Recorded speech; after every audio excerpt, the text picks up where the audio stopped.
Guérison, vision, parler en langue. Si je te dis Azusa Street, ça te parle? On est en 1906 à Los Angeles. William Seymour est invité à prêcher dans une église et il va parler du baptême du Saint-Esprit. Sauf que cette doctrine elle est encore nouvelle et cette église elle va pas l'accepter. Elle va littéralement lui fermer la porte. D'ailleurs on a fait une vidéo sur lui, je t'invite à la regarder. Il va alors loger chez un des membres de cette église, Richard Asbury, et c'est justement chez lui qu'il va recevoir ce don du parler en langue. Et c'est là que tout commence. Il va commencer à prêcher et à organiser des réunions de prière sur le porche de leur maison.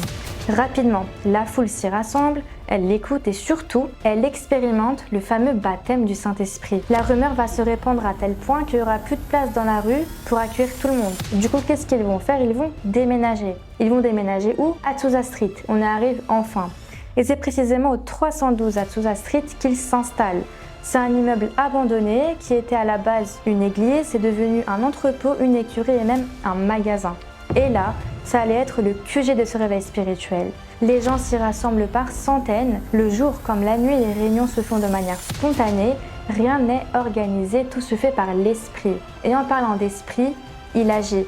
Il y a des guérisons miraculeuses, des visions, des prophéties et bien évidemment le fameux baptême du Saint-Esprit. Donc en fait au 312 Azusa Street, il y a des Afro-Américains, des Blancs, des Latinos et des Asiatiques qui prient ensemble. Mais tout ça, c'est pendant la ségrégation raciale.